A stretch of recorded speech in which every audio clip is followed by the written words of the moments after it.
Which character do I remind you of? Hello. We've arrived at the end. It's the final episode. The finale. It's good. I mean, it's probably good because I've run out of beer. I've literally down to my last can. That's it. Forever. Hello. Welcome to this, the final watch discussion of Picard's first season, at least until I decide to probably do this again before the second season premieres, because I enjoy pain. The episode, Ego, no, what is it? Et in Arcadia Ego 2. There we go, I got it right. It's been a wild ride. It's been a bumpy ride. It's been an uneven ride. And I've got a lot to say about it, as I know you know. Hello in the chat. Come and say hi. Let us know what you think of this episode. Come and watch it with us. We're going to get going in a couple of minutes. I have a guest with me, as he has joined me over the last few evenings. He is a massive friend of both myself and the channel, which, I mean, the channel is me. So, I mean, I don't know why I would say it like that, but never mind. His name is Sohail, a.k.a. Starfleet Boy. Hello, Starfleet Boy. Hello. I got dressed up for the finale. I'm wearing my Star Trek Picard beanie. I love this beanie, by the way, and my little TNG film / Voyager / whatever DS9 era comm badge, and I've got my nice pressed tracksuit on. Tracksuits can be posh, right? Like you can wear a tracksuit too, right? I mean, I'm dressed all in black. We're black and red. This is fun. I don't know what I don't know what that symbolizes. I mean, if you want to make your own opinion, then well, there is a funeral happening today, sort of. So yeah, perhaps you're dressed. Yes, my liver. How you doing anyway? I'm good. excited to get into this. I am excited. This is I think my favorite of the two, and so I'm excited to talk about this one. We're gonna get into it for sure. Hello in the chat. I hope you're doing well. Hello to Shishon Girl. Hello, Shishon Girl. You got it. I mean, I did promise that I would get it right before the end of the season. Very embarrassing. I'm not doing it on purpose. I'm just crap at pronouncing stuff. We've also got the returning champion, Earl Grey Trekkie, saying hello to Shishon Girl and not me. What the fuck? What's going on there? We've got Simon Heath. Hello, Simon. Welcome. We've also got Philip. Hello. First time logging into my live stream. Ooh. Well, I mean, the first time logging in, and I'm just chugging beer down because I should go get a beer. Go get a beer. I'll be right back. I'm going to be right back. I'm sorry. Go get a beer. I'll take you off the stream and then we'll bring you back in. He's getting a beer. I mean, it's beer drinking weather. It's beer drinking Star Trek, right? Simon, to my mind, the final episode was a little disappointing. Well, yeah, I'm with you. And we're going to get into this. We're going to discuss all of this stuff. And yes, on the Picardy. Not my drink of choice, but if it works for you, then great. Oh, great Trekkie. Hi. Yeah, thank you. Good correction there, sir. Well done. Thank you. Having a whiskey, so it's all good. Good. Yeah, if you got them, drink them. I mean, this show welcomes drinking. I mean, as we've seen, most of the characters are drinking. So, and it's apologies. Now, I want to say this. Apologies if you love Picard. If you're watching this and you're going, Picard is the greatest show ever. What are you talking about, Trek lad? I hate you and whatever. It's fine. It's fine if you disagree with me. I mean, I disagree with myself most of the time as well. So I will say this. Watching Picard this second time around, because believe it or not, this has been only the second time I've watched it, it's not been as bad. It's not been as bad, but I think if I was to have an overall feeling for this show now it wouldn't be anger, it wouldn't be disgust, it wouldn't be any of those really dramatic words that some people on YouTube use. It would probably just be apathy. It would probably just be okay. I think they had a lot of potential, and I don't think they quite hit it. But saying that, and he's back. He's back. Cheers, everybody.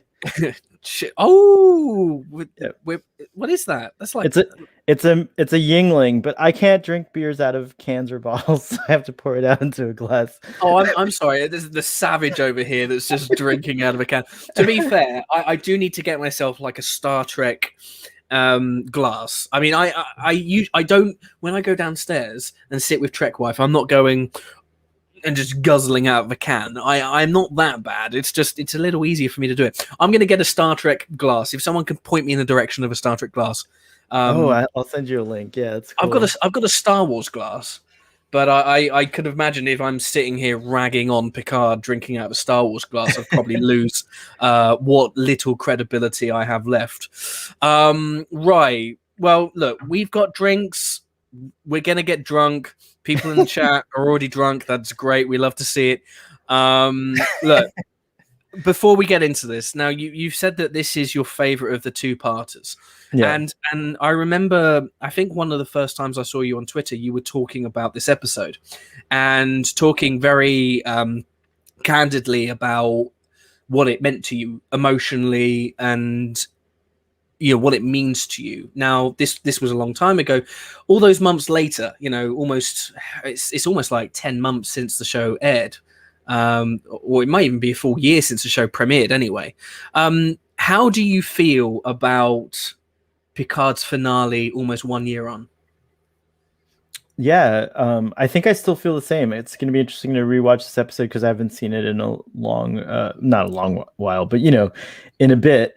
But I think I still feel the same. Like to me, the thing, with all of its flaws laid bare, with all of its wrinkles intact, despite any of that, I think what truly resonated for me for the whole series of Picard was just the journey of this man, and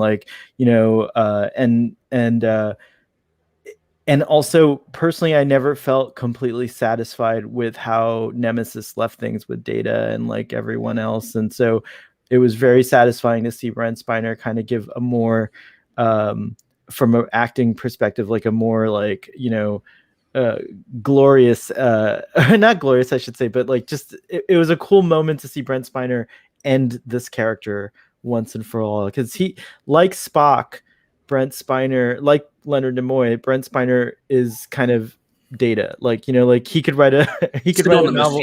Yeah, he could write a novel called I'm Not Data, and then later another novel called I Am Data.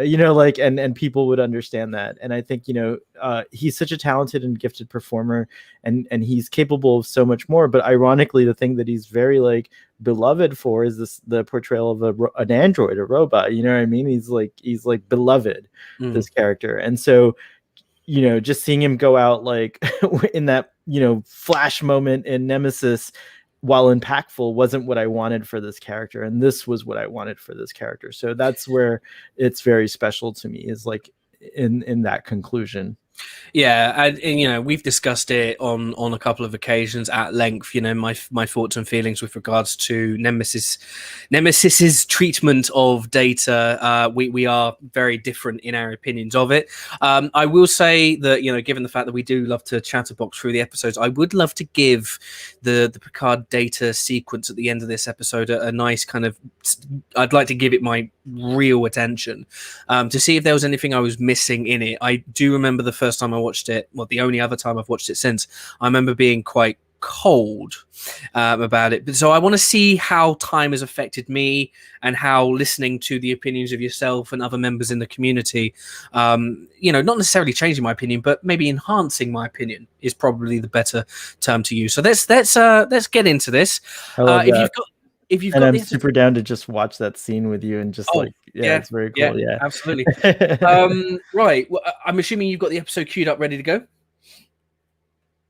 Yes, I am ready now. Awesome. In the chat, if you want to join us, watch it with us. We're going to do a countdown from 10. As soon as I say go, we're going to hit go. So if you've got it on Amazon, if you've got it on CBS All Access, however you've got it, it is the final countdown. However you've got it, cue it up now. We're going to get going. Oh, goodness me. This is it. This is the end of the beginning. Dun, dun, dun. Right. Are you ready, sir? Yes, I am. Okay. One more sip before we go. Cheers. Cheers, everybody. Here we go. Cheers. Ugh, I'm running out of beer already. Right, here we go. 10, 9, 8, 7, 6, 5, 4, 3, 2, 1, go. Previously on Star Trek Picard. That's a nice breathy. I like that. Thank you. Previously on Star Trek Picard, Jean-Luc does Risa. That's what I want. I want season 2 to just be a Risa-based story, and because Gene's original vision for Risa was, a bit filthy, and given the fact that we don't need to worry about censorship anymore, let's just have all the orgies. Let's have it. Literally, the first shot is a tracking shot of butts.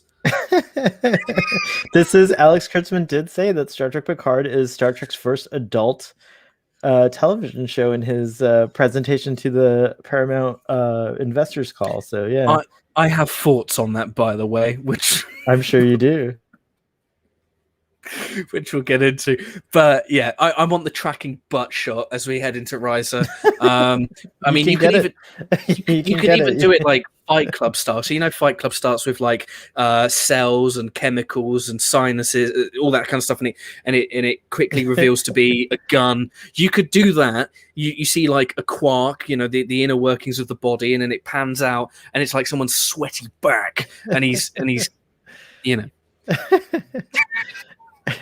Star Trek Picard does the first alien unsimulated sex scene.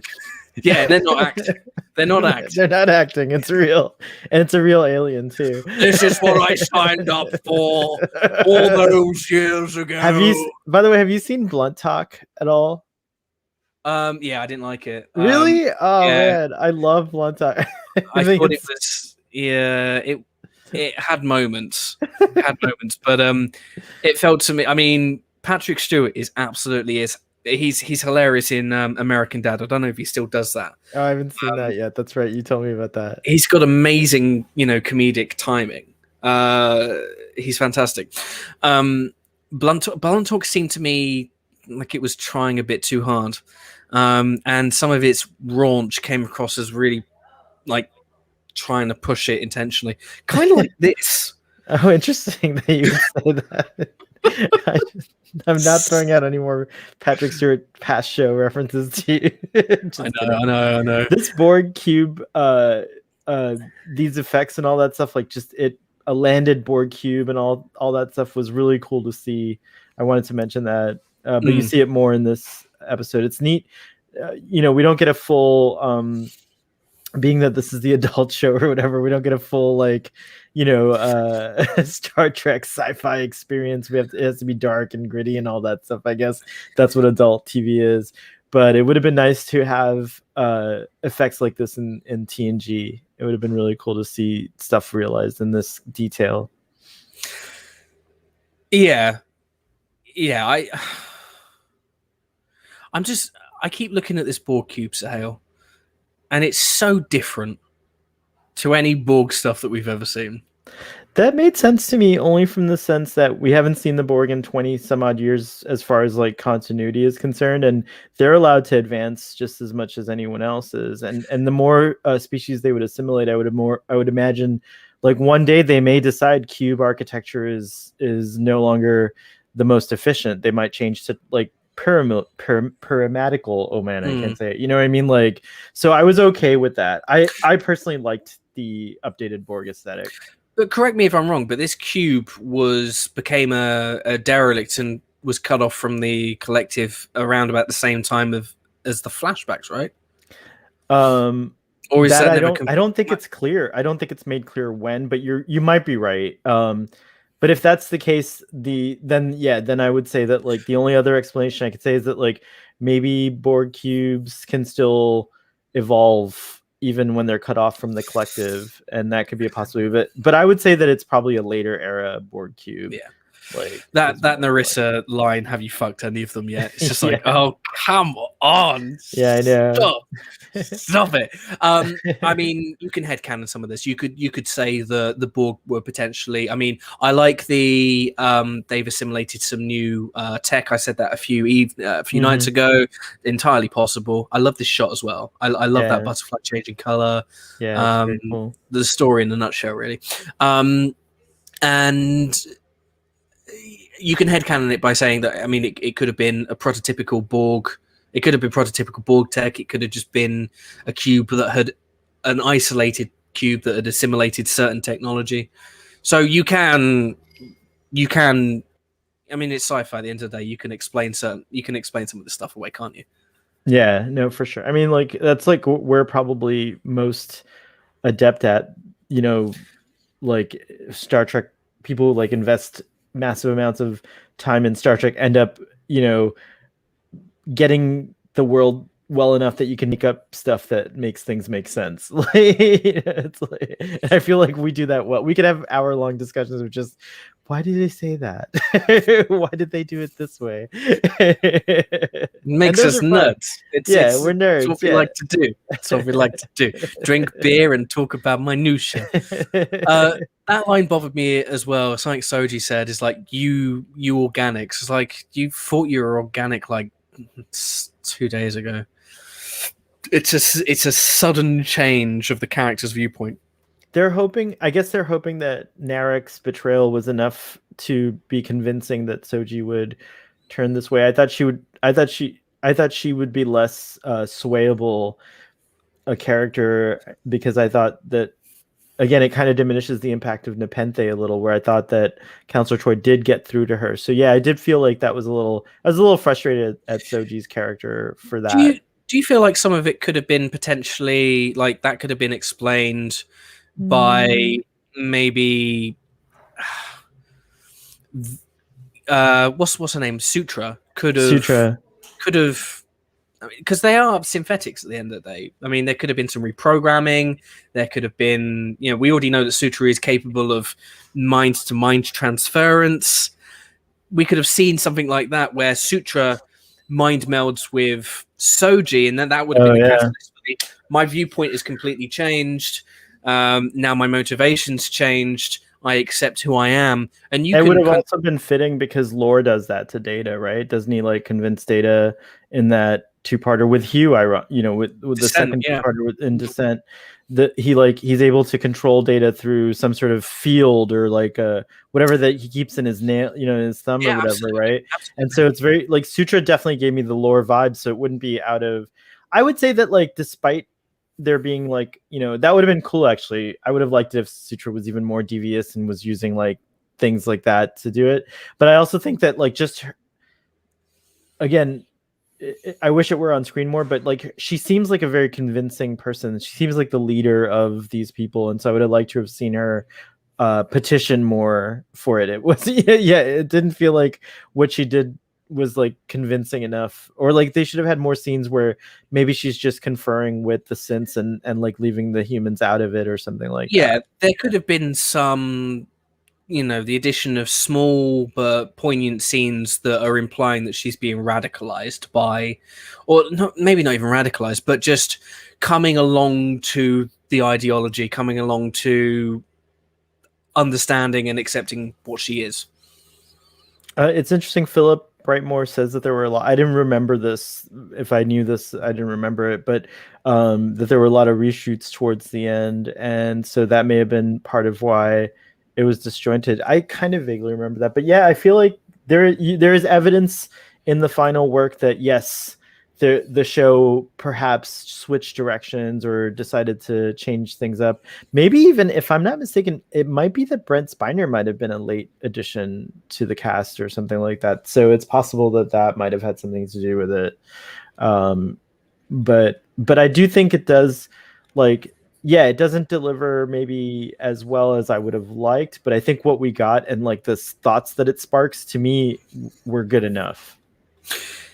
Yeah, I was having a chat with Chris, who's come on for a couple of episodes. My good friend Chris, and he said something quite similar, where he basically said, "Look, I watch something and I can see and recognize the flaws, but I accept and appreciate and enjoy it for what I know it is." And That's what he said, kind of stuck with me really, because it's an important thing to say, because there are things that we watch and there are things that we enjoy that we know don't make sense, that we know might not be as good as the next thing, but we still enjoy them. You know, I think it's important sometimes to not everything has to be a masterpiece. No, it's true. And The comments made me crack up. I wasn't laughing at you. I'm sorry. oh, Because they were saying Picard uncut. There should be like a new, like a Picard, like a maybe the Goldsman cut, right? And then Picard uncircumcised. And so I was like, oh, that's funny. That's what it should be called. The Picard chat has taken a turn.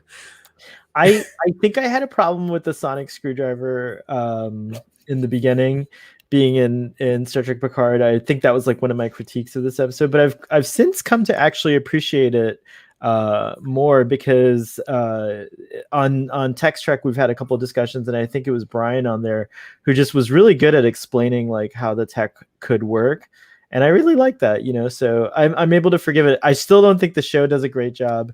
As we discussed yesterday, like instead of just saying like, "Oh, use your imagination," maybe it could have been a little bit more, like, you know, descriptive. Yeah, that was a nice moment. Yeah, I mean, Star Trek's always been great at being the tech show, right? And the tech doesn't even have to make sense. Just have some technobabble in there. Even if you were to just open a Voyager script and just copy and paste some text and just dump it in here, it makes sense. Oh, look, did they go? The flowers, they're being launched. There's not enough to fight this 200 and some odd ship armada that's headed our way. But they do, what do they managed to create like it looks like 100 in that shot, right? Like, or something. There's like a lot of flowers in orbit when we get to the space shots later on. He's just like, yeah, he's so creepy that he's like calling her a mother already to his children. She's been there 5 minutes. Oh, I just remembered that this is the episode that has the football. Oh, that's that's right.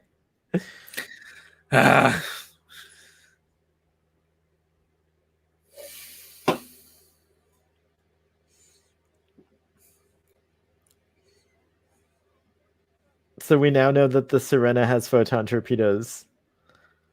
I don't think we've seen her fire any. I like that, actually.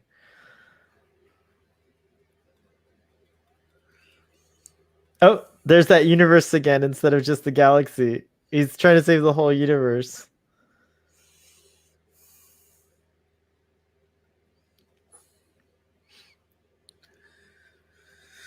I don't care. JL.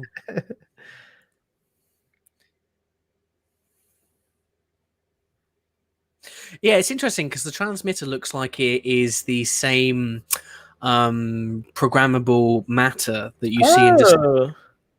Yeah, I wonder if that's how they got. Yeah, it's very cool. Yeah, you're absolutely right. I wonder if so I wonder if the tech they use in Discovery is actually just really old tech. Like the Discovery crew are like, "Oh, this tech's amazing," and the future people are just looking at them going, "Mate, this is like Windows 95."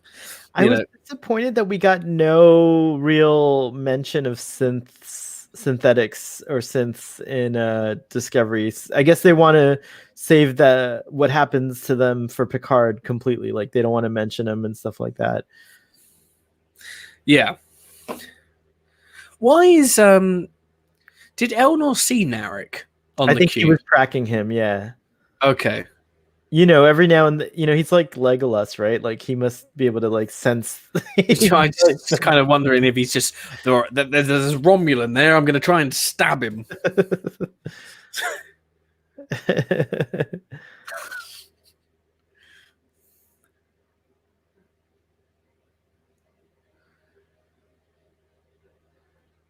I still don't see how the necklace could have through the eye could have. It's okay. Oh, you mean that? Yeah, I know. I still don't understand how she died. It's true. There's they finally took the hummingbird out of the eye though. Thank goodness. Like they decided it was finally time to like remove it.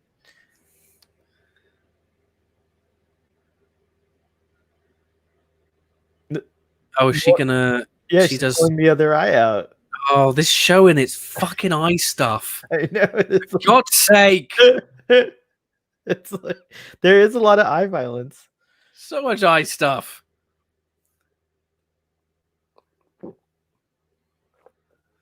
I don't like you. Mate, we can't trust you. We're sitting around near a Barbie and all you want to do is destroy Synth life. That's no good. I don't know what that was. There's too much of Agnes being a sucker for Picard. Maybe I just don't like Agnes. He definitely does not like Agnes. Anyone? Can we have a show of hands in the chat? Agnes, she's one of my yay, favorite simple response. Agnes, yay or nay? Starfleet boy. She was one of my favorite characters until she killed Bruce Maddox, and then I was like, I hate this character.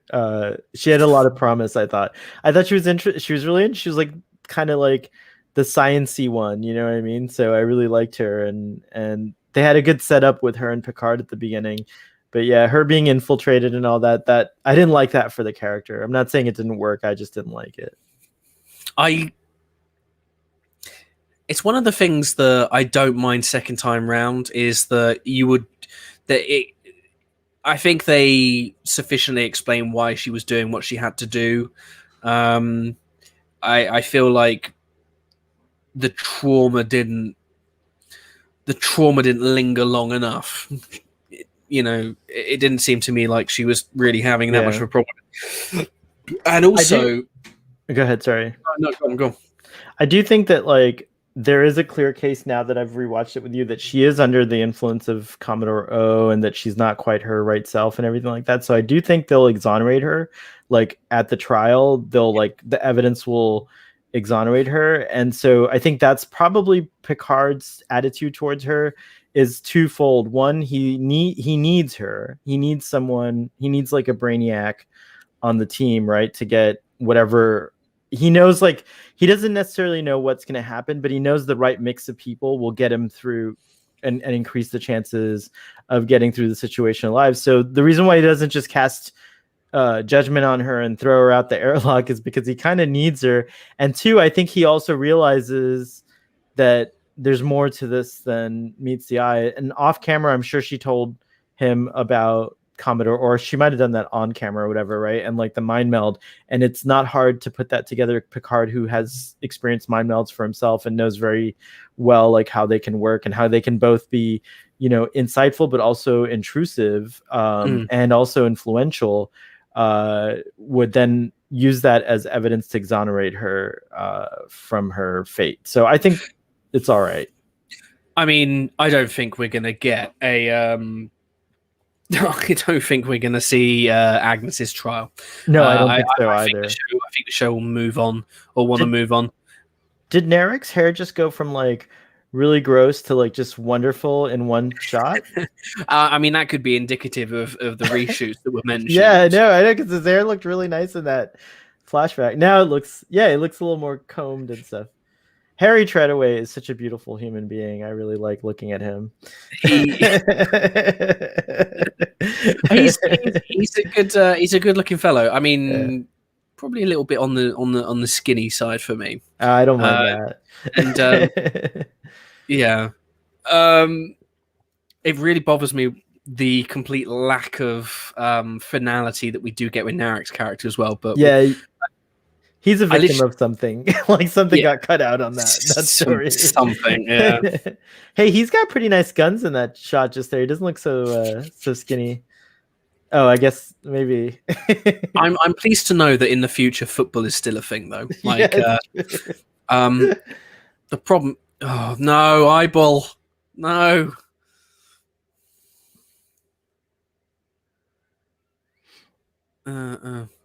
Picard looks like he's just chilling.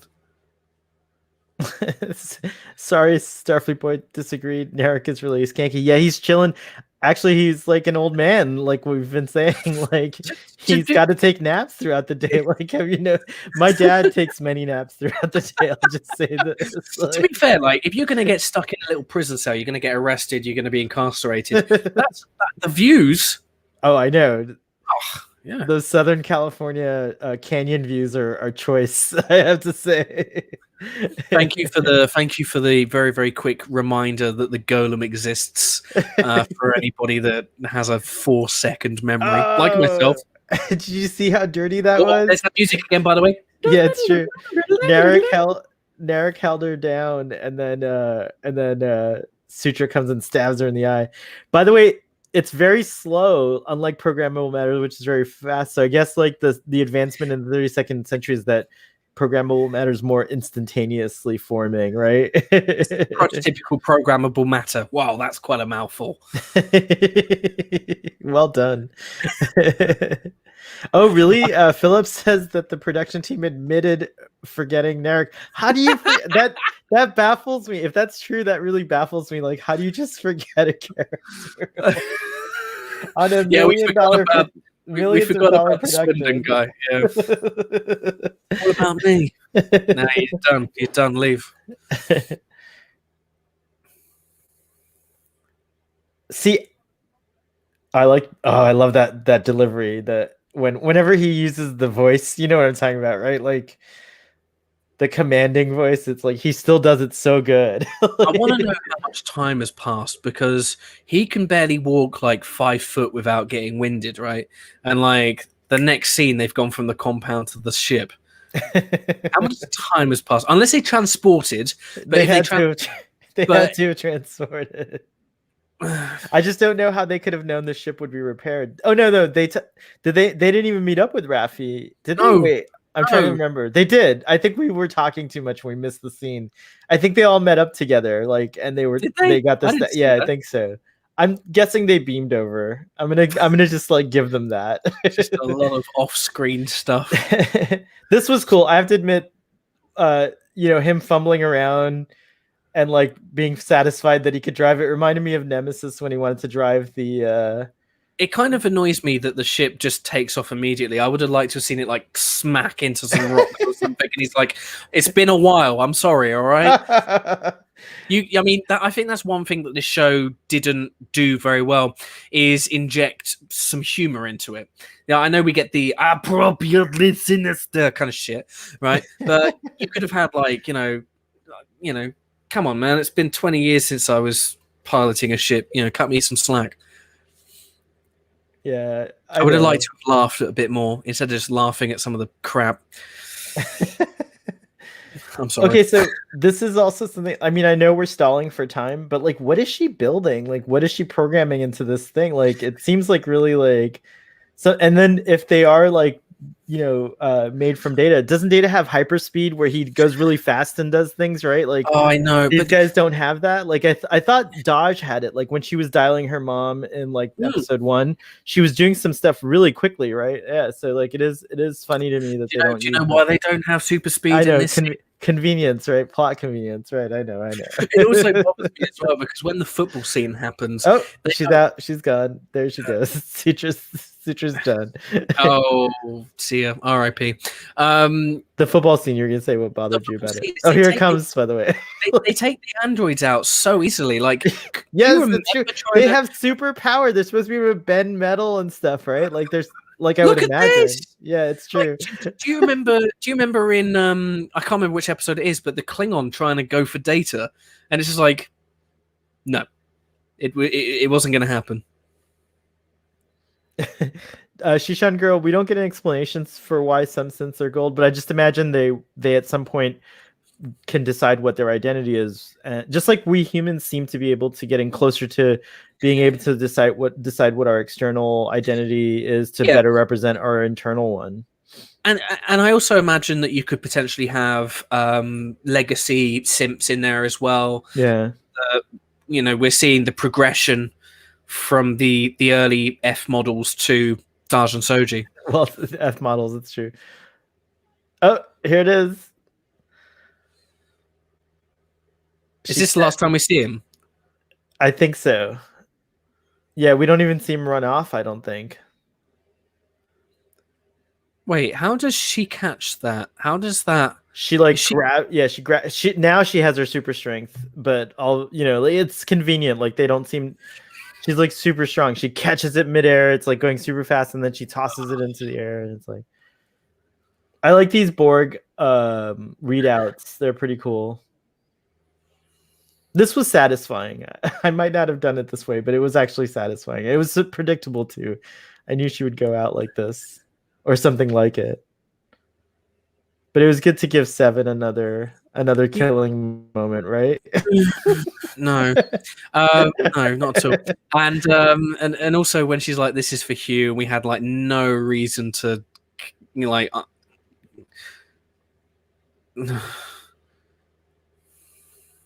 These space scenes I love.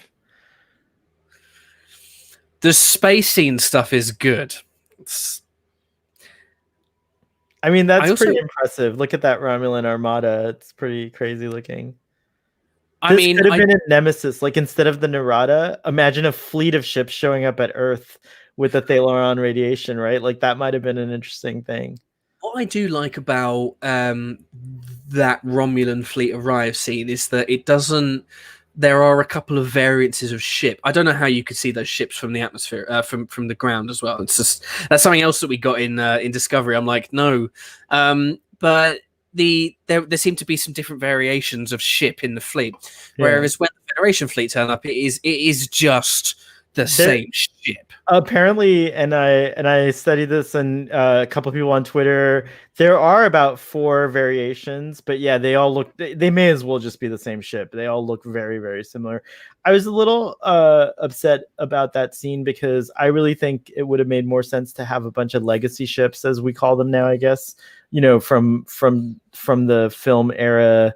Show up like Nova, sprinkle a Nova class in there, maybe a Sovereign class in there or something like that, and well, like, I mean, just looking at it from the commercials perspective, how much did it cost Deep Space Nine to create those VFX shots? A fraction of what it cost to make this stuff. Yeah, apparently. Yeah, it didn't make very much sense to me that they would decide to make all the ships look so close together. This is great though, but it's very dynamic. Like, you do get the sense of, like, you remember the space battle in Star Wars Episode 3 above Coruscant, the battle for Coruscant? Oh my god, it's amazing, that scene. Yeah. This has like a TV version of that. I don't think this like surpasses it in any way, but it gives me that same feeling or that same vibe. The scope of it is very clear, if you will. And I just really thought this was way better done than the Discovery Season 2 battle, which was, I think, a little over the top. I thought that scaling it back like this was a little bit better. The flowers being torn apart makes it more interesting also visually, like if you're flying through debris and things like that, Yeah. It's so frustrating because we are getting treated to truly big screen visuals here. I mean, they're amazing. But then something happens, you're just like, but if you're able to render the visuals in this way, why then do you have to resort to just copying and pasting maybe 1 or 2 different variants of the same ship? Starfleet was never like it was never just like one ship. It was, and you would have loads of different ships. That's what made it such an interesting universe, right? Yeah, I didn't like the defense of like it is true a real navy here in present times would be more similar looking ships than like the wild variants we do get. But you're right, Starfleet has never been about like the same looking ship, and also Starfleet has always been like a little audacious with their ship designs, like kind of almost showing off. Like our shields are so great that we can make our ships look like weird, like with necks and pylons and things that aren't practical for outer. You know, like a Romulan warbird is a more practical design for a spaceship than like the Enterprise D, for example. You know what I mean? Like It's always, different ships for different functions, right? functions, exactly. Yeah. Oh, here we go. Planet sterilization program. Those sterilizing phasers take way longer to spool up than the normal phasers. Use the normal weapons. Like it's like almost like a minute before they can fire. I do like her as her Romulan commander self. I thought she was very cool. The way that they she's up there with Tomalak. It's a shame her name's O because that's kind of funny, but but still. Number 5. I would love to know though, like, I don't understand. Like, did she just sneak out the back door of Starfleet? Like, she had, she had an escape plan. She had something going on. Like knocking on her door as we speak, going, Commodore O, at 3 o'clock. Commodore O. She puts her uniform back on and makes the Zoom calls to HQ. Like she's like, she accidentally forgets to put it on in one of the meetings, and they're like, "What's going? What's going on, Commodore O?" Never mind that screaming in the torture chamber. And the whirring of Planet Sterilization 5. Oh no! Did you think this was death for the character when you first were watching it? No, not even for a second. I kind of for a second thought it was, but I did remember the golem, and it was very clear that was going to be a route. I think even if he had died, oh, there's the Star Wars beam. If he had died, I probably would have been in disbelief.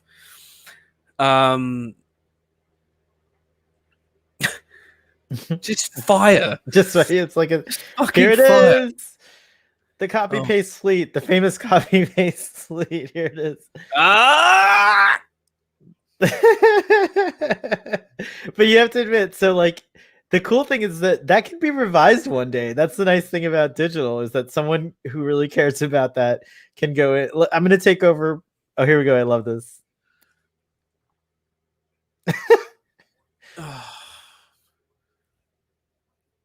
I was surprised he doesn't recognize her, and he's like, "Wait, Commodore O."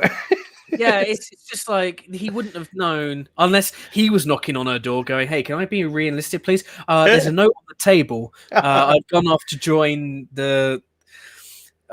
Bollocks, really. It's also like, Riker, how can he go from burning tomatoes to being in temporary charge of the most advanced fleet of ships that had ever been built? Surely someone still in Starfleet would be in charge of the most advanced fleet of ships. Unless that guy got ill.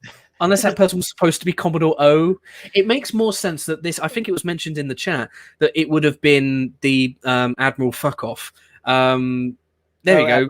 Yeah, it would have made so much more sense. It would have brought that character around, but we needed the. I enjoy it's fan service, and I enjoyed it immensely. As far as it making sense, the only thing I can come up with is that they were already they were the ones that knew the most about Jean-Luc's plan.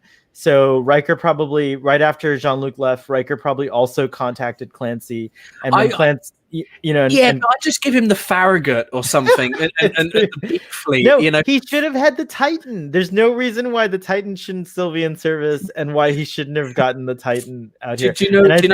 I think the Titan appearing on Picard would have been really. Oh, you just froze. I don't know if you just froze for me or if you froze. Oh, good. Okay. But the Titan should have been the lead ship, 100%. That moment in Lower Decks is so glorious, and Picard could have had that moment first. Here we go. Right. So the explanation is he's not actually the captain on that ship. The captain on the ship had to go to the toilet, and they calculated the time to come out of warp, and he's like, I've got to go and drop a captain's log. Acting captain, please. And he's like, I've got an extra pip in my pocket. There we go. There we go. Yeah, it's Explained. funny. Explained. Done. Sorted. He's got a mouthful of pizza and tomato on his uniform. Watching this, I was like a bubbling idiot, kind of crying and getting all emotional, and not. I was a lot of oh no's came out of my mouth during these scenes because Sir Patrick Stewart really sells the feebleness and like the like dying and like just like barely being able to hold it together. And I appreciated that Soji finally came to her senses because Jean-Luc gives his life, but I also, again, for all the reasons we discussed before, it's like a little rushed. It doesn't feel as good as it could have. I like the fact that the ending does have big TNG vibes. Like the best commanders know when not to fire, and they don't. There's no fire at all. It's very standoffish. It's very Cold War. It's very TNG. Starfleet versus the Romulans. I still think, though, that if you're the Shah de Vache and this is your lifelong bloody mission and you watched all of your sisters blow their faces off because they touched this ring, you'd go, I'm going to go, and then you just come back 5 minutes later and complete the sterilization program. But she's basically like, I'm sold that they're not going to bring the AI octopus. Yeah, I'm happy to go. What does she do? Does she go back to being Commodore O? Like,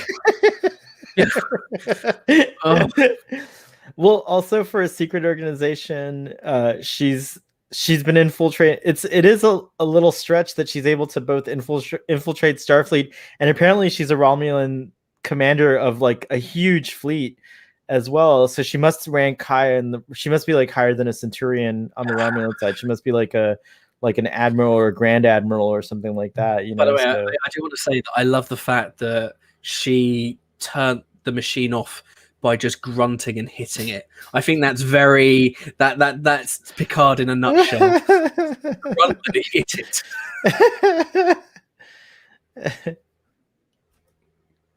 I do love this because it is a formidable Federation fleet. I do think she would have lost. They would not have met their but all she had to do was fire one bloody torpedo. They didn't know. Apparently they didn't know they wanted to eradicate the whole planet. They could have just been like, and they you did it. Oops. You got to get all the synth butterflies too. You can't let a synth butterfly survive. You got to like sterilize the planet. And all of those synth worlds in the Delta Quadrant. Got to go sort those out as well. Girl says they called her general, so she's higher than a Centurion. So she's like a general, so that makes sense. Yeah, right. I wish Jean-Luc hadn't pretended that nothing was.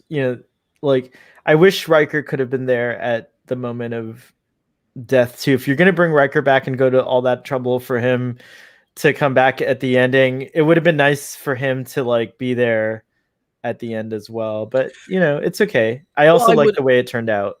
What I would have done is I feel like this was Picard's kind of insistence that he had to be front and center of the action scene.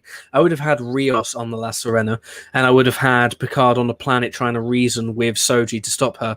And as Soji is getting ready to unleash the AI monster octopus thing, this is kind of happening, and she's remembering what it is to be human and to feel empathy for her fellow living creatures. And she realizes that there's no difference between synth and organic, and she realizes that what she's doing isn't right.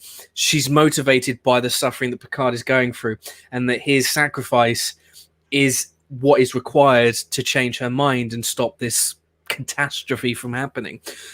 That's what I would have done. And then you can have Rios in space chewing a cigar with all of his holograms, and they're saving the galaxy. And then he learns to love himself because he's working in collaboration with his hollows. And at the end, he deactivates the program because he's complete again. But no, we get this. Well, this isn't so bad. I actually appreciated seeing JL out there doing his new Picard maneuver with the, all that stuff. Like, but I do agree that it would have been nice to have a a bigger moment with Rios. Like it would have been great to have him have that. Yeah, I hate this scene. We know he's coming back. It's I didn't really know. I wasn't too sure in the first time. Now, of course, they announced Picard season 2, like 2 episodes into season but 1. There were a lot of ideas floating around that had he died, that the show would continue and still be called Picard. And Sean came up with the best reason: they named the ship after him, which would have been really cool. So I think it could have still worked.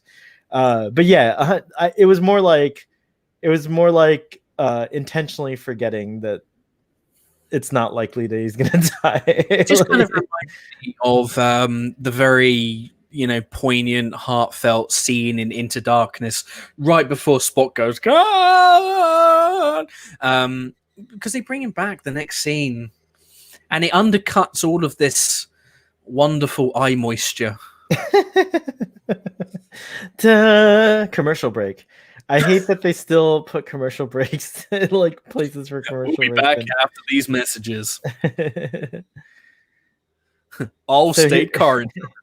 The pair-ups are interesting here. We get Rios and Seven. What a beautiful shot that is as well. Yeah, what a beautiful introductory shot with the swagger. Seven, just what a beautiful woman she is. What a beautiful man Rios is. Mm-hmm. Lovely, lovely stuff. Drinking again. That drink does look pretty cool, though. Maybe she doesn't dig it so much. It's synthetic ale of some kind. Synth ale. Synthahol. I can't get pissed on this. No. I haven't drank nearly enough of this. Let me start finishing it off. I like how she's like, never again am I just going to kill someone because they deserve it. Yeah, just after killing everybody that was on this show. There's no one left. She killed Narek off screen as well. She snapped his neck. She killed Narek off screen. Can you imagine? She's like, I'm never gonna kill something just because of what they deserve. A synth butterfly lands on a ship. It's like one of those dark episodes of Star Trek TNG or Voyager where one of the crew start going mad and killing people. It's like, but it ends up being in their mind. But it's not this time. It's not in her mind.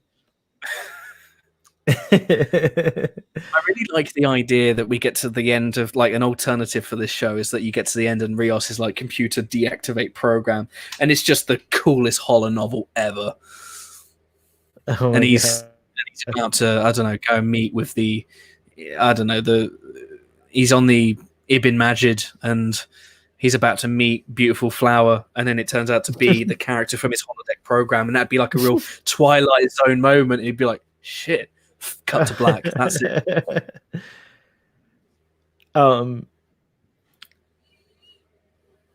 Holodecks are like, I can't wait till we get like real it's gonna change humanity so much when we have holodecks. We're gonna abuse it. We're gonna treat them exactly like they treat them on Deep Space Nine. We're just gonna go and create versions of the people that can't hook up with, and it's gonna create a whole load of sex legal issues. It's gonna be a nightmare. Oh, that butterfly, it's lovely. You can't have sex all the time. There's got to be time for skiing on strange planets or experiencing zero gravity or like, reliving a long gone time and then have sex in those within the context of those adventures. And have sex at the ski lodge. Yeah, it's true. That butterfly as a means of threading the scenes together was lovely. Mm-hmm. More of that, right. It's very film college, but I feel nice. This is a nice pair up too, because both Rafi and Elnor are from Picard's unknown past, like the previous, the post Nemesis past, and he saw Rafi as like, I think maybe like the same way you would see a younger sibling perhaps, or even a daughter, and he saw Elnor as a son. Both of these characters hadn't seen Picard in like 14 years, and both of them were like, I mean, Elnor was like, Elnor was like, fuck you, first time you saw him, and then there's that butterfly again, and then both characters were kind of like, screw you, and then they kind of came to and remembering what they loved about it. This is great. They painted the Chateau Picard all monotone for this, which was really, did they? Yeah, the set rather, not the whole set. Right. So here's where I need to concentrate to see if I'm a cold, unfeeling bastard.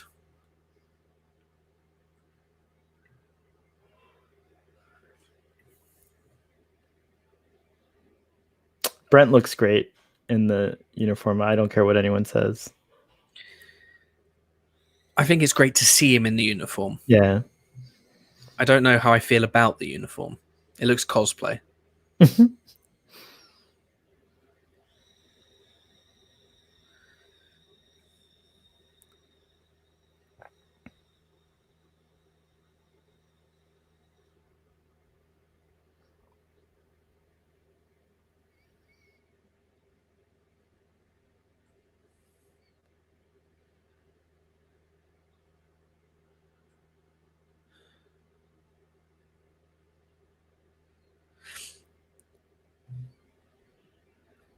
I quite like that. Data's Mhm. still fascinated by the process of life.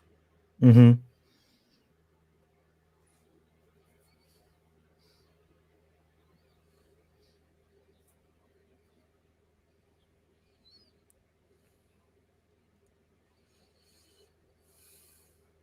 I love all this explanation.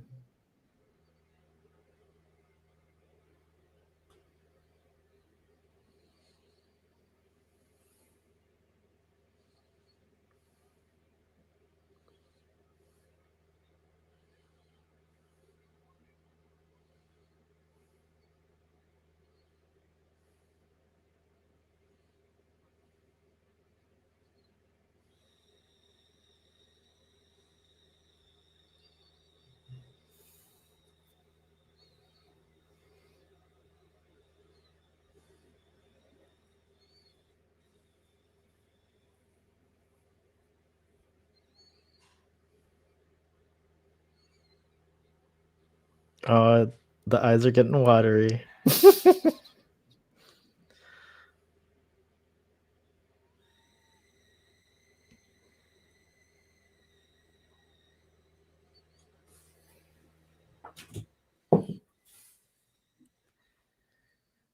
That shot's nice. Mhm.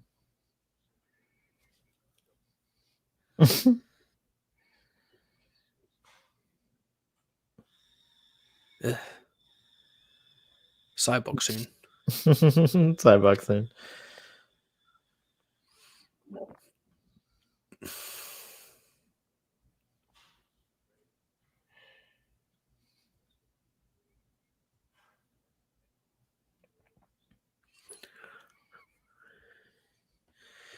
That's a weird line.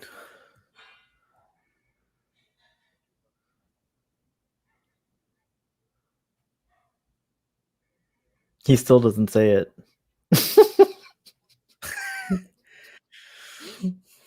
It's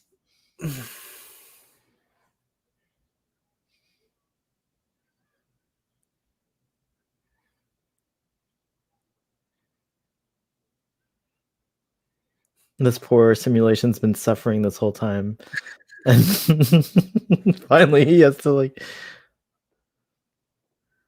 I love you. Please let me die.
will be hunted down by the Jadvash.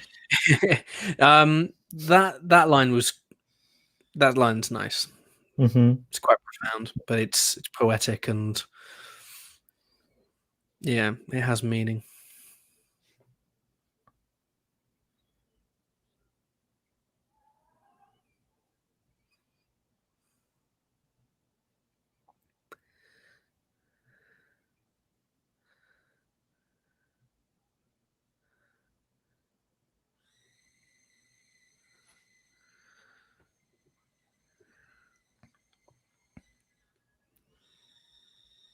Data and Picard represent that kind of relationship that's talked about a lot of, like people at war. Like you have the officer and like they're, they're like I forget what there's a term for it, but it's like what Sam and Frodo are, and like you often see the buddies, that buddying up of like military folks and stuff, people at war and stuff, and so that kind of was touching in that way. I have that lamp, that chandelier. I mean, we have that in your house. That last line is infuriating.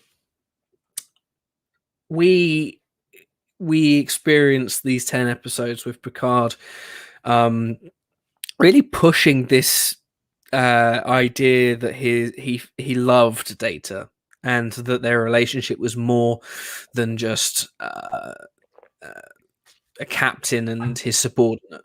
Always, I dream of you. I see your face. I love you. These kind of things that we never really got in TNG. We never got them in the films. And you push that, and the final thing he says to him, he doesn't even call him Data. He doesn't even say goodbye, Data. He goes, goodbye, Commander. And he takes the relationship back to being a very cold, yeah, I agree with that. I think he weird. Data. It is a little strange, but I mean, I think he says Commander. I think we can forgive it. But I agree with you. It should have been. I think he says Commander affectionately. I think like it's more like honoring rather than like going to a formal thing. It's more like honoring his rank and stuff. Although it's also a sad reminder that Data didn't captain. He never never captain. He was commander, and that's it. This bloody golem. Cool. This is really integral, I think.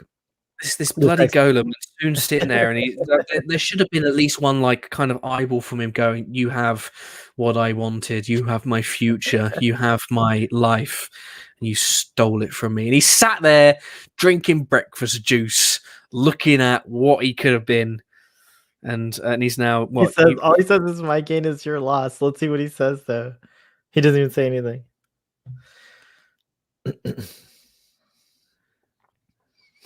He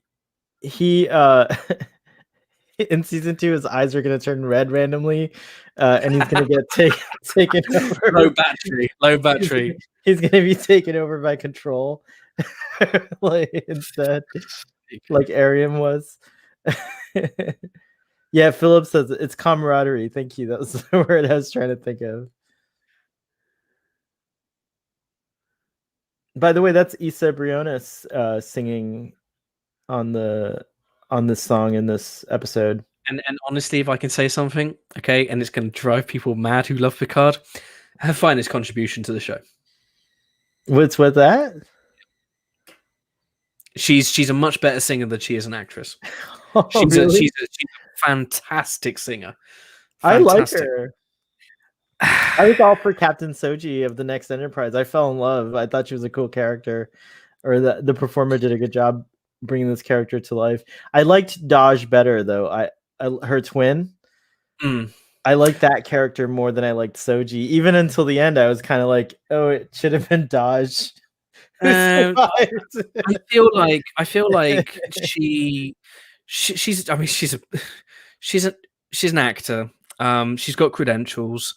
I think it's almost kind of unfair that they put her in something like this, surrounded by so many acting veterans, because there is clearly a level to the quality of acting that we're seeing from our senior acting talent and Issa Briones and the guy that plays Elnor. They're very green. It's not to say they don't do a bad job. Yeah, that's his first gig, I think. If I'm not mistaken. I mean, it shows. It really shows. And I'm not trying to be a dick. It's just something I noticed. I like it. I like it that they're there like that, because that show, there is a degree that benefits their characters of that not knowing what, not being as, you know, as accomplished as these other performers, but also it's good to have, I think, just from like a sort of like a business standpoint, like it's good to like nurture the next generation. And there's always someone you introduce, right? Introducing Will Wheaton as blah blah blah, introducing so and so, and so it is fitting. I think I think it, to me it works. But you're right, their performances are way less, they're not like stealing the limelight by any means from any Yeah, of well, the I mean, other they're material. incapable of stealing the limelight, but what I'm saying isn't I love there this to too do. with the oboe or whatever it is. Sorry, it's just like very nice. Like, go on. It's not there to demean. Again, it's just an observation. But the Seven Raffi scene, And there's 7 of them altogether, if I'm not mistaken. Just like that's kind of like the magical Star Trek number, right? Like the 7 members of the Magnificent crew. Seven. Yeah, the Magnificent 7. I So mean, maybe not for me, but 7 of them. I'm so intrigued to see what we get in season I 2. know. This is hyping me up for season 2, actually, having watched with you and like this series that you've done. So I'm really excited. Paramount should give you a little kickback for drumming up some excitement for Picard a year. By ragging on it for 10 hours straight. Hey, it's all good. Like, you know, sharing your honest opinion, you can't go wrong. Engage. I mean, here we go. Go on, say the words. Say the words. And the theme song, the TNG song. Let's fucking end this shit. Come on. Piss off. It even sounds like rah. I thought we were going to get the TNG theme song, but I was wrong, actually. Go away. See you later. Bye. Pew. There we go. Oh, God, it's over.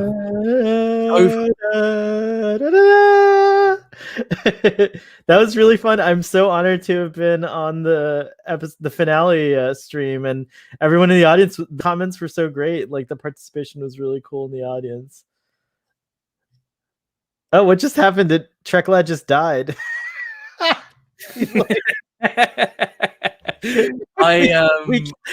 Picard killed Treklad. It's just like oops. It's certainly a thing. It pains me. It saddens me to be so negative. It's not my character. It's not what I want to do.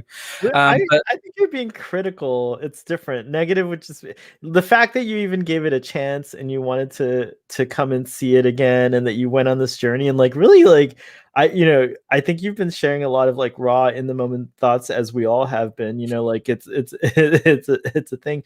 But I don't see you as being negative personally. I don't know, audience, what do you think? Is Treklad being negative? Let us know if he's being negative. Don't hold back.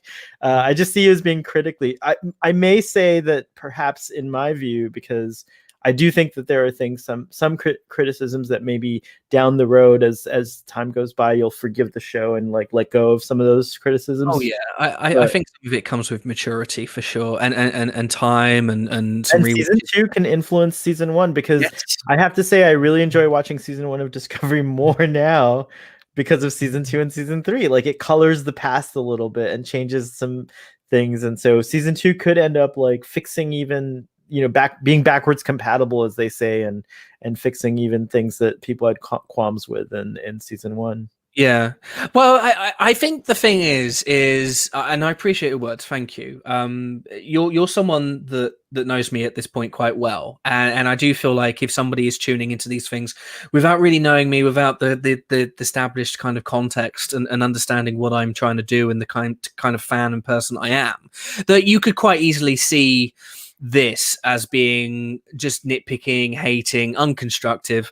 I feel like there are times where I would criticize something and it wouldn't be necessarily constructive, because I think we all just see things and we go, yeah, I don't like that. We might not even have a reason. Fun will now commence. Really, thanks for raising. Has watching the series again improved your overall opinion of it, or has it merely reinforced your initial impression? I have to say that I do think that it's reinforced my initial impression. No, No, I'm changing that. I'm sorry. When I first watched Picard, my feeling of it was utter contempt, and I was shocked and quite appalled and disturbed and upset, very upset. I was very emotional for all the wrong reasons when I first watched this show, and maybe a bit petulant. Maybe it was a good job that I wasn't so active with TrekLad at the time it was premiering, because I don't think I'd have as many friends. I still maintain that this is by a stretch and by a margin the worst Star Trek has ever been for me. Wow. I think it's poorly written. I think it's spotty in its acting. I think it raises more questions than it answers. But through all of that, I think it comes as a result of the back-breaking ambition that the showrunners attempted. I mean, they went, to their credit, they went all out with this. They wanted it to be big, bombastic. They wanted it to tell a story. They wanted it to have meaning. They wanted it to be the show that saved the world. And I think that, from my perspective, they failed because I think they just tried too much. I mean, and I've said this every night of the last 10 nights, there are things in every single episode that are of a quality that harkens back to the peak quality of TNG as I remember it. So very subjective. And then there are moments in there that just make me want to bludgeon my head with a rock and peel my face off and jump off a building. Very dramatic, I know. But you watch it and you kind of go. I mean, it is fitting when you see the admonition. Exactly. What happens to the ship. It makes you want to do that. This is the admonition. Maybe not so much. I mean, not all of it. You know, there are things. You know, I would have loved to have seen Larissa and Zamba, the housekeepers. Zhaban and Larissa, yeah. The way the show kind of jettisoned them was sad. I think that they would have probably been more fitting as companions than probably Raffi and probably Elnor. But we needed people to just yell at Picard. And the show is very quick to anger and quick to guns and violence, and it very much paints a view of the world that we live in today. It's our world today without the without the analogy. It's literally just our world. And I don't watch Star Trek for that. I watch Star Trek because I'm tired of this world and I want to go and imagine a world that we put aside our petty differences and we stop with this nonsense and we stop judging people based on skin and race and sex and all of that stuff, and we just move past that and we get to the stars and we become enlightened. I take very little from the Star Trek that I see in Picard, and that's not changed with a second rewatch.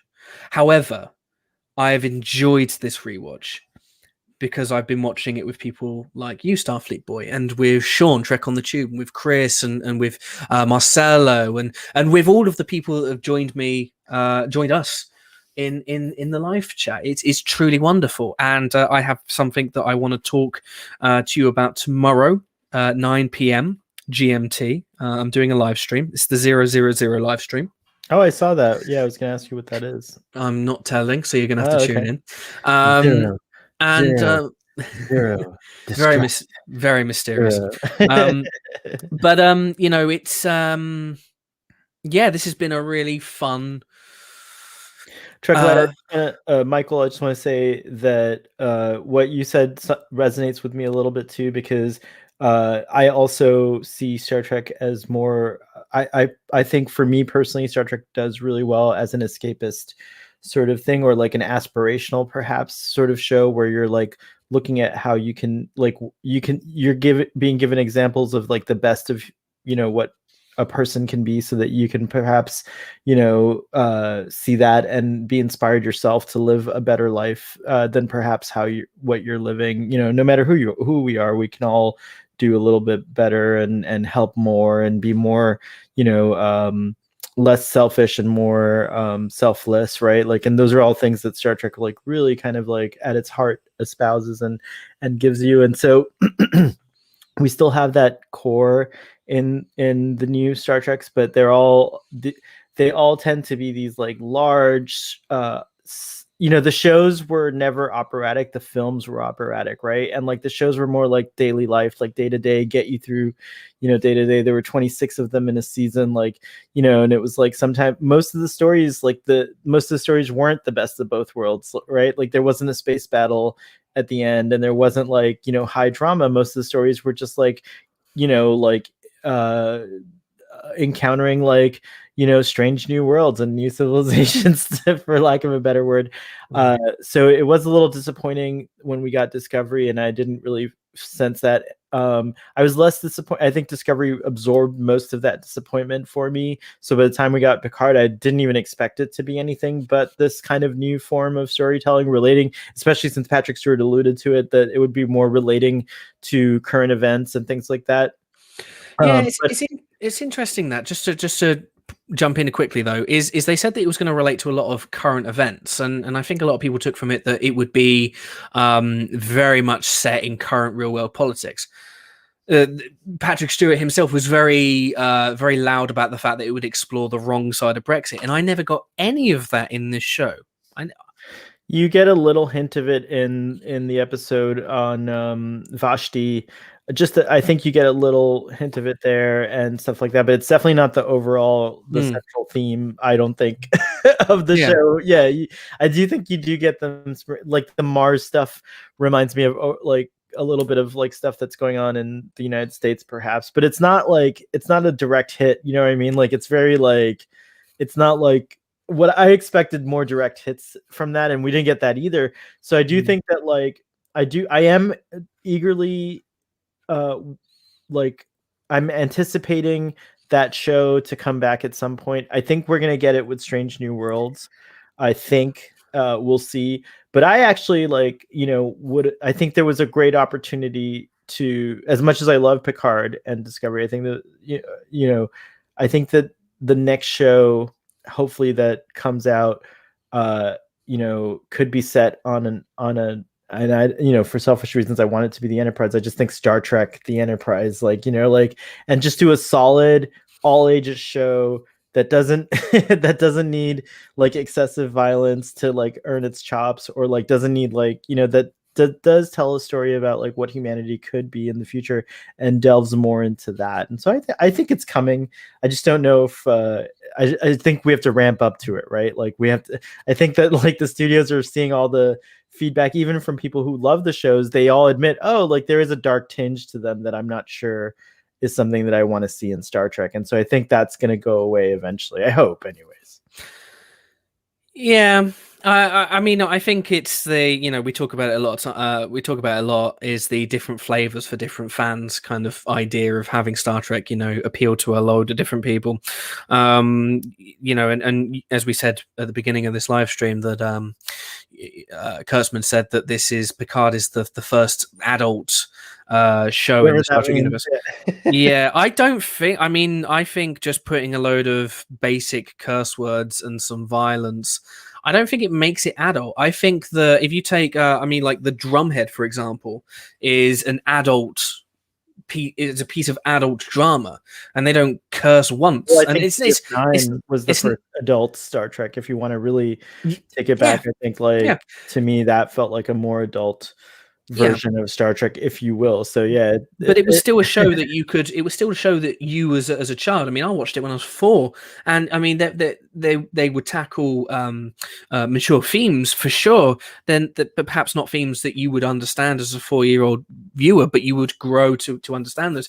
I don't think that blood and secrets and explosions and death equal mature. Showing gore and having the sex and all that kind of stuff does, but you don't need to have it. You don't need to have it. I don't think it needs to be there.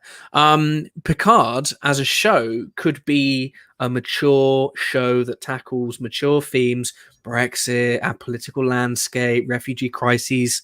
It can do all the things that Sir Patrick Stewart would like to do. You can still tell those stories, but I think that you can still do it in a way that just isn't going to make me depressed and make my skin crawl and upset me. But maybe I need to be upset. Maybe I need to. Maybe I'm too protected. Perhaps, Maybe. yeah, perhaps it could be. Who knows?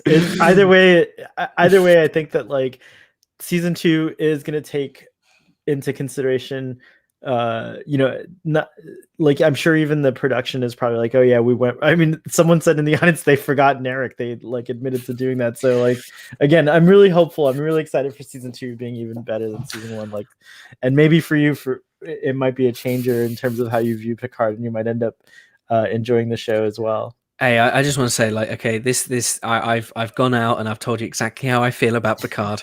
Yeah. I'm still tuning in for season 2 because That's true. it's I want to see it improve. Every Star Trek show, probably with the exception of Lower Decks and the original series' first season, have been weaker. Let's say weaker. I still think that Deep Space Nine had a decent first season as well, actually. And I feel like what we now have is we have a platform for success. We have something to build upon, and I don't think that we're going to have any of the questions answered from this season. I think they're going to move on with a lot of stuff. I don't think we're going to see Raffi's son. I don't think that we're going to see any more of the Jean Vache. I don't think that we're going to see Narissa. This Romulan's been spotted on the set, apparently. I mean, for sure, they'll have Romulans probably, because it's Romulans. You kind of, if you haven't got Romulans, is it even Star Trek? I don't think we're going to get Admiral Fuckface back. I really think that they're probably going to take it as a clean break, but I still think that we're going to probably get a lot of this faux mature posturing. We're going to get the violence and the swears and that kind of stuff, because they've recently been talking about it as being the mature show. But all I want really is a show that perhaps its reach can match its grasp. So don't overcomplicate it. Don't build your story just on endless mystery. For sure, give us the intrigue, give us a reason to tune in for 10 straight weeks. But I just hope that they learn from the experience. And I'm sure that they will, because TV shows optimize, don't they? So unless you're Breaking Bad and it starts off perfect and it ends perfect. So and there we go. I hope we do. Joseph is in the comments. He's asking, will we get to see Klingons? I really hope we see Worf. I really hope we see the rest of the cast in the next season. There's rumors, Michael, that next season, because of the delays of COVID and everything, that instead of the rumored 3 seasons, that next season may in fact be the last season of Star Trek Picard. And if that's the case, I know it's fan service, but I just would love to see those guys all together in some way. I mean, the question that I would have is, why would COVID result in a show being reduced from 3 to 2 seasons? That doesn't make sense to me. What would make sense to me the only is, thing I could think of is if Sir Patrick had like an arrangement or an agreement for it to be like a time period rather than a production arrangement. Like maybe he's like, the next 3 years are yours, and then I have, or whatever. But plans can change. We'll see. Like I'll start something now. We're the squadron, the Picard squadron. We gotta like get Picard all the views, make sure everyone sees it. Get Trek Lad to stream about it live when it comes out, and like really make the show super popular, even if Trek Lad doesn't like it. I'll be watching it. I mean, the thing is though, is I think if you're a casual viewer, you would tune in for the novelty of seeing Jean-Luc back in season 1. And I'm not. I have. I'm so intrigued by analytics. All analytics. I'm a number crunching nerd. I'm not very good at math, but I love numbers and I love seeing patterns in numbers. And I don't think TV ratings are essentially indicative of a quality of show, but it does gauge fan interest. And if you don't have fan interest, then you don't have a show. I mean, we saw it with the original series' run. I mean, it was a great show, high quality, a bit stretched on the budget, but struggled to find an audience, and that's what led to its cancellation. Eventually picked up, we all know the story. But Picard, I would love to know the numbers. What did it start off with? What was episode 2? Is there a drop off? Are there, did Stardust City Rag, drop and then because people were like, oh my god, what is this? Yeah. You can use markets like Canada as an indicator. It's not going to be. Yeah. You can use it because I think it aired on their equivalent to a television, so they have accurate or viewer counts. So you can kind of look at that and see if it's similar. But Canadians, as we know, are quite different from most people. So there's a YouTuber, and I'm not going to mention them because it's not worth it. But they went on this massive tirade about Discovery because they re-released Discovery season 1 on I don't know what they call it, domestic TV over your neck of the woods, and they were saying, oh my god, look at this absolute shit show. No one cares about Discovery season 1. It's drawing in less than 1 million views, and it's like it's drawing in less than 1. And I'm like, mate, that season 1 of Discovery premiered 4 years ago. Like, there's no interest in season 1 anymore. The reason why they put season 1 on the air is because they had to fill a gap because stuff wasn't being made. They had to fill a gap. It's like you can't judge a show that's 4 years old at this point and go, well, look, there's the numbers, because that's bollocks. What I want to see is I'd love to see the analytics from a 24-hour, maybe 48-hour viewpoint of how many people tuned in within that time, and then you then map that through the episodes. Don't fucking look at it 4 years later and go, well, Discovery sucks. It's like, because that's not fair. You're not looking at the numbers fair. You're not running a fair experiment, and it really bothers me when I see people do that. And people do that. It's weird. The other problem with streaming numbers, though, is that like you have to understand that, like, because it's a closed gate environment, meaning you need like a ticket to get in, right? So the success is only the success or the numbers are only useful to the streaming provider because they know how many people are subscribed to their service, and then they can see like, oh, half our audience tuned into that. To them, that would be a huge success, right? Like to us, half an audience, like let's say the total number of people who have a streaming account with CBS All Access was, 1 million. If 500,000 watched Discovery, that's huge for them. But when you release that out to the world and say, oh, 500,000, people viewed Star Trek Discovery, people don't see that, and they're just gonna be like, that's low, so it's like a damned if you do kind of situation anyways, like, I think so. It really only matters. Those numbers, that's why I was like, it only really matters what those numbers mean to the studio or the streamer, I feel like, you'd want to compare the numbers against a like for like. So you'd compare Picard numbers with other Picard episodes. I wouldn't be comparing Picard's ratings. I wouldn't be benchmarking it against TV shows that we see on cable or stuff like The Walking Dead. It's a huge, much bigger audience. There's no gate either. Well, there's the pay gate of having cable, but there's less of a, most people have a basic standard cable account. But then there's also like, you can't compare it to the Mandalorian's numbers either, or like anything else. Like you can't even do like for like across platform series. I wouldn't. I guess the only thing I want to see is, and I think it's the only thing that the streaming platforms would want to see, is you get the initial interest, and this is the same with any TV. It doesn't matter if it's streaming or if it's on terrestrial or cable or whatever. Is you're always going to get the peak interest in the first episode, and then there is going to be a drop.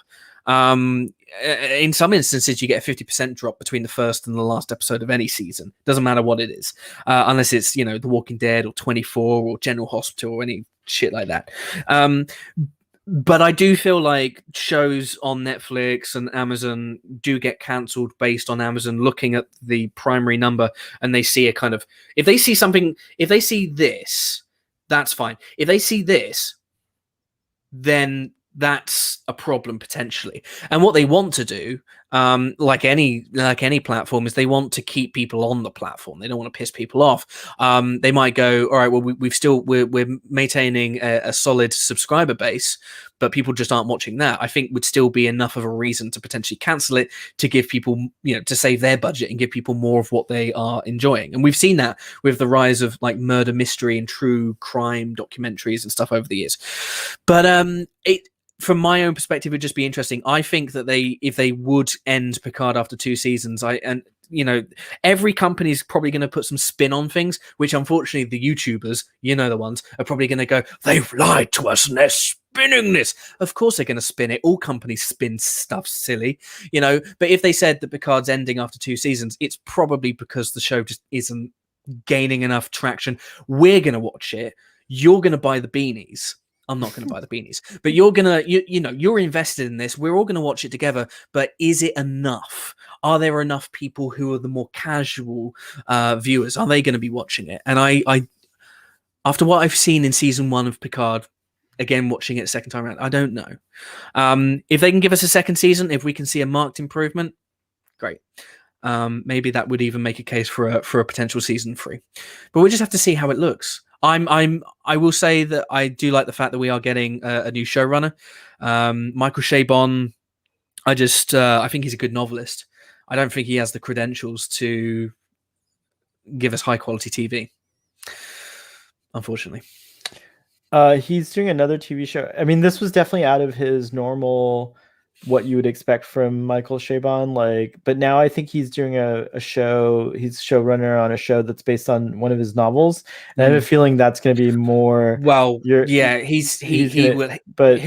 have such a deep, rich understanding of the source material. Is that the Yiddish detectives or something like that? I think so. I can't remember. I have a feeble memory. I have advanced aromatic syndrome, but I don't have my synth body yet.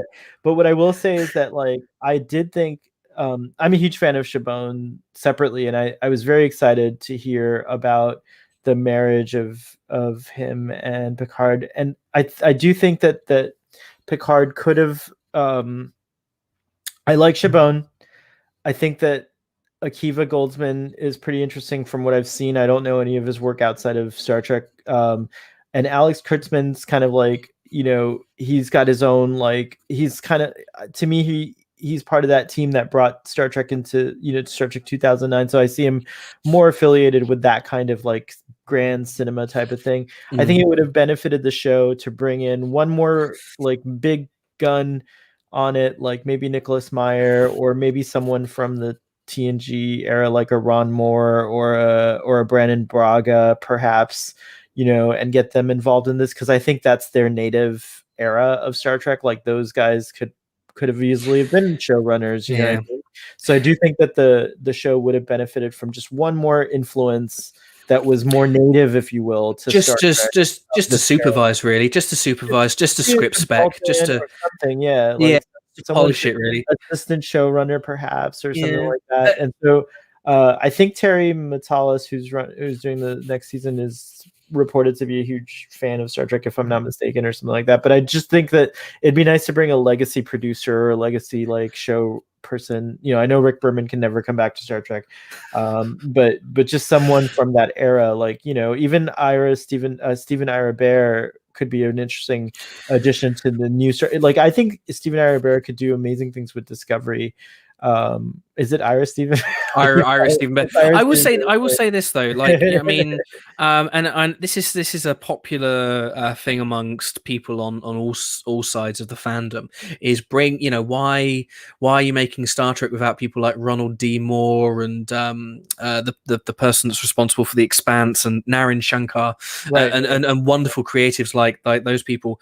Well, the thing is I don't think you necessarily have to have the legacy creatives running this. At the end of the Not day, running it. they tried that with TNG when they first launched. They had DC Fontana, they had people that were working on other elements of the show, the original series.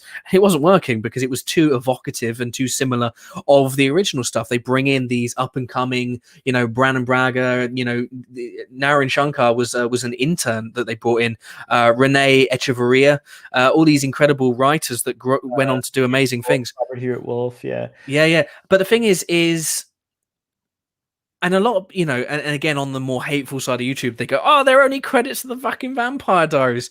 Well, yeah, but I mean, they're working with what they got. And I think for the most part, they're still turning in some decent stuff. You don't, the idea that you have to know science fiction is, sometimes I think science fiction fans are so snobby. It's like, I just think it could have been a net positive, right? Like more than a net. Like I think, like to me, that's what kind of like that voice of what you were saying earlier of that person who's like, hey, maybe this is a little too dark for like, what Star Trek fans are expecting, and like people that you want to bring in aren't going to miss it. They're not going to be like, oh, there was no eye violence in that, so I can't watch it. You know what I mean? Like they're not going to like. Well, it's interesting because Nicholas Meyer, when he first came in, he didn't really give a shit about Star Trek. He wanted to, he had a chat with Gene and he was having a chat with Harv, and he's like, I really want to just do Horatio Hornblower in space. And they were like, that's a great idea. Let's just do that. And Gene hated. They argued for days about a smoking sign, and it's. Nicholas Meyer's vision of Starfleet forever kind of changed the way we see Starfleet, and that's great. But when that premiered, there were people going, "This isn't Star Trek. This is," I think it's all of this has happened before. All of this will happen again to steal the Battlestar Galactica. But Nicholas Meyer did have the opposition of a Gene Roddenberry, to kind of rein in some of his wilder ideas, perhaps, and that's why.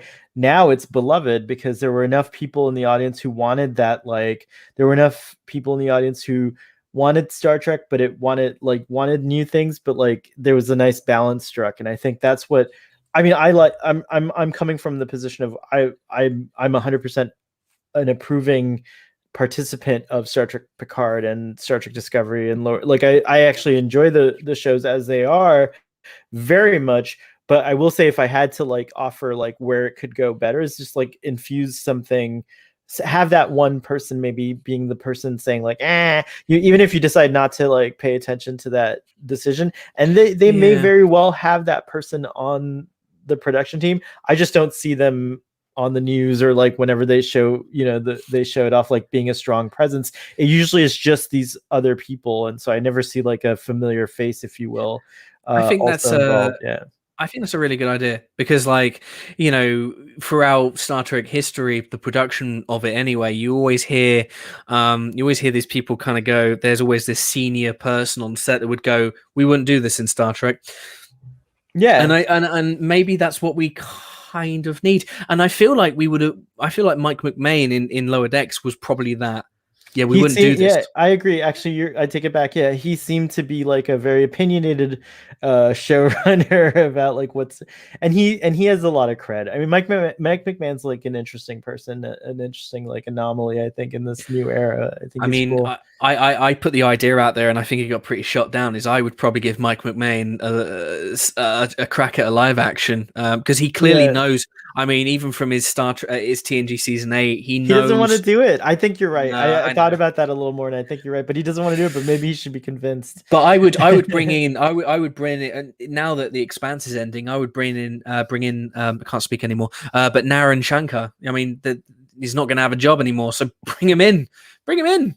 They were writing on TNG. That's how they cut their teeth. And I mean, I've not seen The Expanse. All I know is every time I haven't seen The Expanse, every time I get that reaction. And it's something. The Expanse, yeah. I know. I'm gonna sort it out. Trust me, promise. But anyway, Starfleet boy. We have arrived at the end. Is there anything? Is there anything else that you want to say about Picard season 1? I just that like now that my recency bias has passed, I definitely recognize perhaps more of its failings than I had done just when it premiered, perhaps. But overall, I still really enjoy it. Like I think I'm still just delighted that like that era of Star Trek continued in some fashion, because I just felt like one of the things that I have always felt is that like the TOS era got a nice little bow, with Star Trek 6, like kind of ending that chapter of the Star Trek, lexicon, right, if you will. And I just feel like TNG's story was in threat of suffering from an Enterprise where the show just suddenly ends in season 4, right? Like I just didn't think when Nemesis after Nemesis, when like that Star Trek just kind of went cold until the 2009 films. And I remember being a little disappointed that like, oh, they're going backwards and not forwards in the story. And like, I just always felt, and then like the disappointment of Sir Patrick Stewart saying that he perhaps would never want to put on the space suit again. And like, all these things like started kind of like seeping in. So what Star Trek Picard represented for me is a chance for that bow, like if you will, just as a completionist, for me to have like a proper closure to that chapter of Star Trek, before moving on to like New Horizons and stuff like that. Do you know what? Yeah, and it feels that way to me. It feels like Picard is going to, be the closest thing to that we'll get for that era. I haven't ever thought about that. And I actually think that after Picard wraps, I would probably welcome putting a bow around this era of Trek and then just focusing on the new frontier that we're seeing in the 32nd century. I mean, I think that might upset people, but you have to move on at some point. You do. And it's not moving on permanently, never to go back. There's still 100 years between Kirk and Picard that you can still explore. I don't know if we'll ever do it. And then there's 1,000 years between the end of Picard and Discovery. So there's a lot of wilderness. There's a lot of places to explore, but I would like to see Star Trek as a franchise kind of show some solidarity, maybe, and kind of go, right, this is where we're setting our camp now in this new Discovery future. Let's just go with it. Let's go with it, right? Let's create spin-offs. Let's explore some of those incredible new ships. Let's see the Voyager J. Let's understand the technology. Let's kind of, let's understand how that world and how that universe works. Yeah. For sure. Trek on the Tube has one final question. We're going to wrap the show with this. All the episodes still tense for you. I gave the previous episode a 9, I think, in my discussions, my original discussions. But I think it was only to like it was under some sort of peer pressure or whatever like that. I will say that like, so since Star Trek Picard, I've been appearing on the Text Trek channel, and they don't do ratings, because how can you encapsulate an hour-long discussion into just like a rating, or how you truly feel into just like a rating or whatever. So I will say that Trek on the Tube in like 10 years we'll revisit on Starfleet Boy, and we'll give the updated ratings for then. But as of for now, all my ratings from the previous discussions stand. And perhaps I would lower Stardust City Rag. So that's the only concession I'll give. And maybe what we'll do in 10 years' time is we'll revisit Picard season 1. Grayer, older. I'll be able to have a proper band bum by then.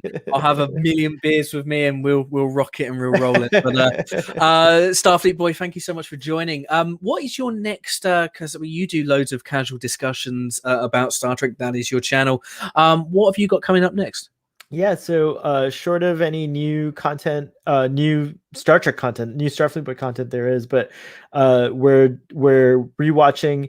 I started my channel rewatching and discussing Star Trek The Next Generation because it's my favorite show. So now we're going to my second favorite show, which is TOS. So we're in the midst of our TOS discussions. Those happen every Saturday at 3 in TrekLad. You are invited, and I will remind you, and we'll hope to see you on some of those discussions.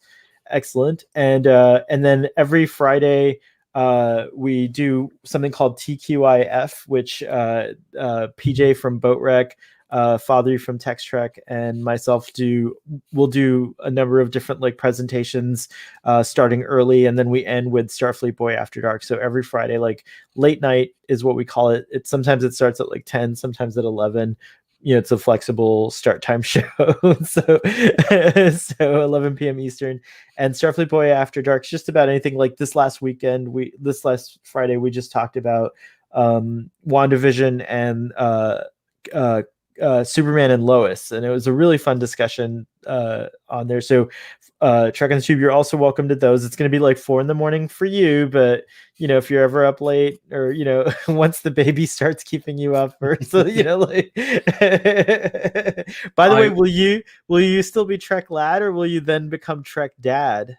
No, we'll stick with the Trek. We'll stick with the Trek lad. I don't have the domain rights for Trek Dad, Trek so Dad. we'll keep it with Trek Lad. But Trek Baby will be joining us at some point. Trek Cadet, probably the name. Yeah, that's exciting. That's coming soon. But yeah, this has been so much fun. Thank you. No, it's been an absolute pleasure, and for all of my other guests as well, Totty, Trek on the Tube, Chris, Marcelo, very, very grateful for you joining as well. To you wonderful people joining in the chat as well, thank you so much. Like I said, I'm going to be talking tomorrow at two things. Tomorrow, 1 in the East, I think I've got that right, 1 in the East. Join me and Trek on the Tube as I watch Justice League for the first time ever. I've never seen it, and I want to see it before Zack's have a lot of drinks. Yeah, maybe some painkillers. Gonna have to get some of this. I've heard nothing but terrible things. That's why I've never seen it. Watching that 1 in the East, and then 4 in the East, so 9 GMT my time. I'm going to be talking quickly about some plans for the channel, which I think are quite exciting, and I hope you can join me. But Starfleet Boy, thank you so much for joining. Thank you for joining in the chat. Hopefully, I'll see you tomorrow, if not a bit early for Justice League. And until tomorrow, stay happy. Stay safe, live long, and prosper.